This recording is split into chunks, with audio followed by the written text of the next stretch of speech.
¿Qué pasa con el tema de retención? Esto ya lo hemos hablado en varias oportunidades. El gobierno ve como decir, che, lo primero que tenemos que hacer es sacar las retenciones, pero mientras tanto seguimos aplicándole las retenciones al campo, porque nos conviene económicamente. Totalmente, como país. totalmente. Yo mira, estaba leyendo unas declaraciones, no pude ir, me habían invitado a Rosario el jueves, tenía otra actividad en Córdoba. AgSoja es el evento del año en materia de la cadena de soja, se hace en Rosario.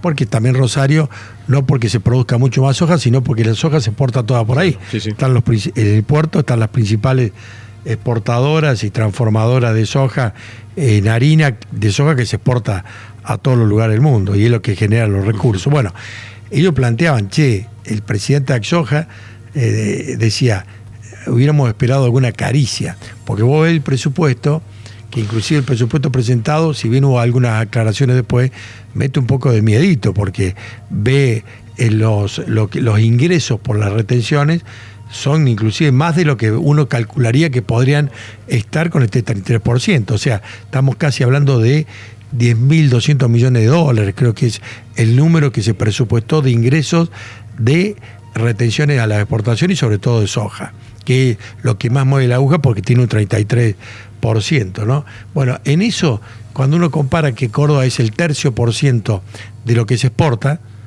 tendríamos más o menos 3.000 y pico millones de dólares que se van de nuestra provincia, del bolsillo de los productores, al Estado Nacional y no vuelve nada. Así que fíjate vos, si no es para poner en valor lo que significa la retención, y yo creo que estructuralmente es una decisión política que absolutamente castiga y penaliza hace 20 años de la producción. Y realmente son recursos que se van y no vuelven. Y cuando uno, para que nos están escuchando, decimos esto, ¿qué significa?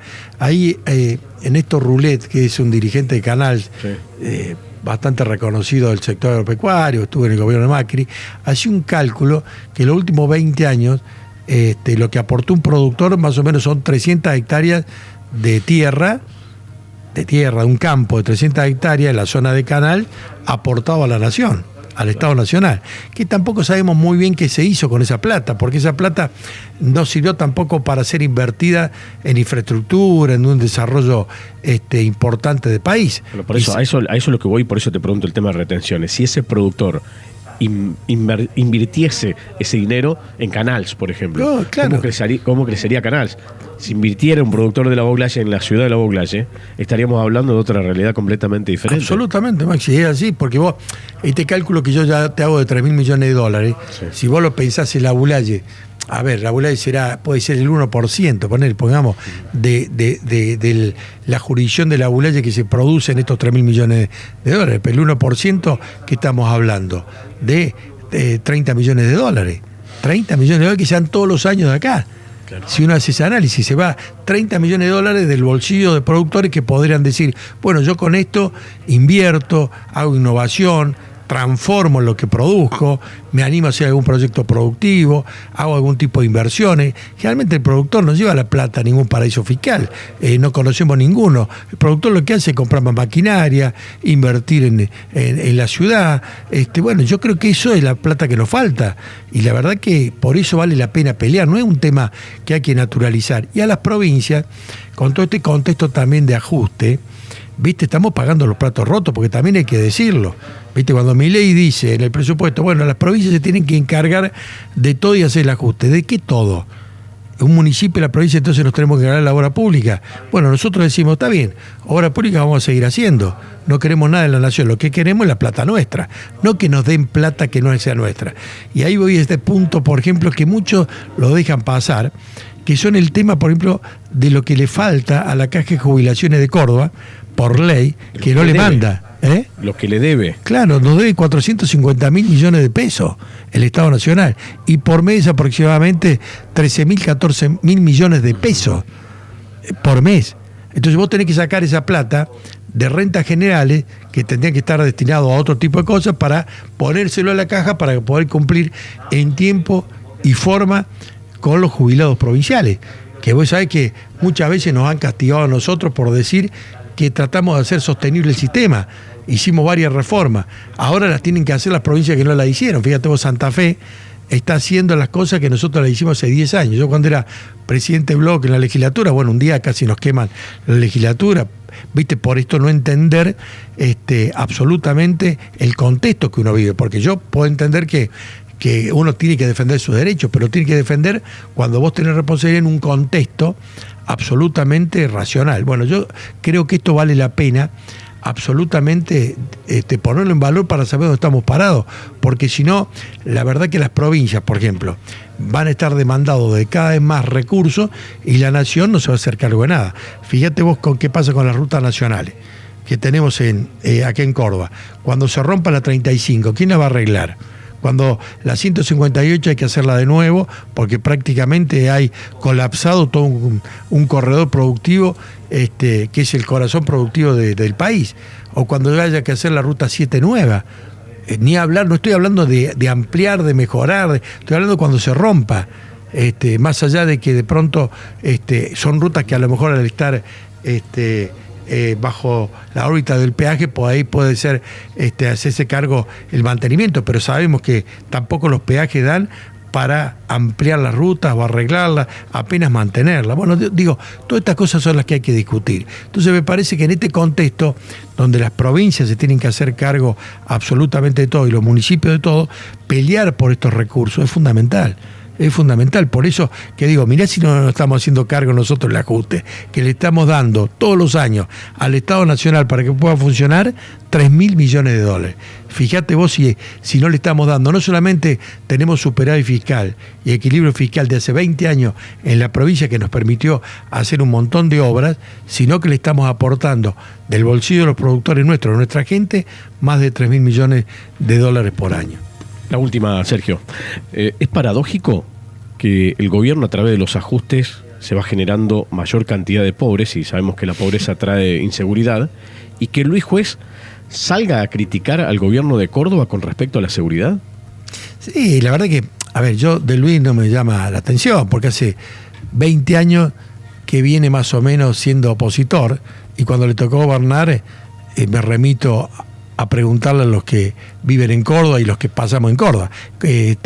Yo creo que eso definitivamente marca a las claras lo que es un dirigente.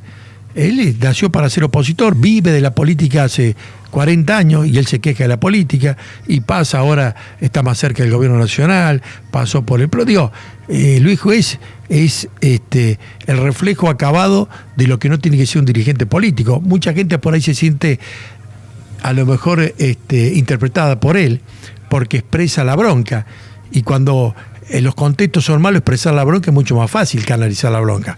Lo más difícil es cómo esa bronca vos la podés satisfacer, cómo desde la gobernanza o de los compromisos, las responsabilidades, las podés resolver. Si alguien está embroncado por esto que hablaste vos, de una estructura totalmente injusta, desigual, con alto índice de pobreza, ¿cómo trabajás todos los días desde tu lugar para tratar de avanzar en resolver esto?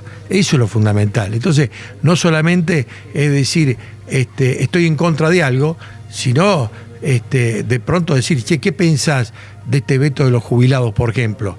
Que ahí se cruza. Vos aparecés con parte de lo que formás y estás de acuerdo o no. Vos no vetaste la ley porque no fue en diputados, pero ¿qué hubieras hecho en el senadores? ¿Lo hubieras vetado o no? ¿Estás de acuerdo o no? Con esto no lo decís públicamente. Esto me refiero que a veces decir, expresar oposición, pedir renuncia o decir que estás en contra, aparte se da la casualidad, Maxi, que Juan Pablo Quintero fue socio de él hasta hace poquito tiempo, es el íntimo amigo de él de toda la vida. Si Juan Pablo Quintero no es un buen ministro, muchas de las cosas que él podría decir se las debe a él. Yo creo que es un buen ministro porque está todos los días poniendo su esfuerzo, su sacrificio, su voluntad, llevando adelante una tarea dificilísima como es ser ministro de Seguridad y conducir las fuerzas policiales. Por eso que digo, en este sentido, me parece que lo que hablamos antes, este tipo de política, yo creo que ya a la gente no le interesa más. Viven haciendo eso porque es la única forma de existir. No pueden mostrar, ¿sabés lo difícil? No podés mostrar en tu vida política o pública que has hecho algo por la gente. Yo, por ejemplo, por eso, si hay algo que me siento por ahí con todos mis defectos, y sé que los tengo, y sé que muchos que nos pueden estar escuchando pueden decir que no están de acuerdo conmigo, y en buena hora, ojalá que todos esos que de pronto no estén de acuerdo conmigo tienen la posibilidad de decírmelo, a lo mejor pararme y decirme, che, Sergio, yo creo que esto que hiciste está mal, no hacerlo anónimamente, a veces poder aportar alguna buena idea. Creo que la gente, en definitiva, cuando yo miro toda esa gente o me junto, puedo decirle las cosas que hice, que esto es lo importante. Fíjate vos, y con esto termino, no quiero ser. Mañana estoy invitado por el Aeroclub, vamos a festejar o conmemorar o recordar los 20 años de la pista del Aeroclub de la Bulaye, el aeródromo de la Bulaye. Y la verdad que es un sueño que lo pudimos hacer realidad. En ese momento, fíjate vos, el intendente de la Bulaye era Minino Garimano, y había intendentes de todos los partidos políticos, y lo hicimos apenas se iniciaba el gobierno de la Sota, con una decisión en ese caso, en ese momento, ministro de Producción Juan Schiaretti, que después terminó siendo vicegobernador de la Sota. Digo, eso son las muestras, 20 años de no tener una pista, porque no todos tienen pista, todas las ciudades como la Bulaye tienen pista, ahora aparece Winca Renancó, pero 20 años de poder hacer una pista para ya no pensar de qué cosas tenemos que hacer, si tenemos que viajar, si tenemos una enfermedad, si tiene que bajar un avión sanitario. Yo me pasó, el otro día me fui de acá porque Martín se tenía que ir a los incendios, nos fuimos a las 8 de la noche, 8:30, y bueno, nos fuimos de la pista acá porque teníamos iluminación, estaba alisado, una pista asfaltada. Bueno, esas son las cosas que uno puede mostrar, eso es una muestra, un botón de la muestra de muchas cosas que si yo, por eso digo, la dirigencia o el político que no puede decirle a la cara qué hizo, qué cosas concretas, qué le mejoró la vida a la gente o qué cambió, la verdad es una frustración, uno como militante de la política o comprometido en servir a la gente o abrazar la causa esta. Así que en ese sentido creo que hay una gran diferencia. Yo me quedo con los que hacen, no con los que dicen.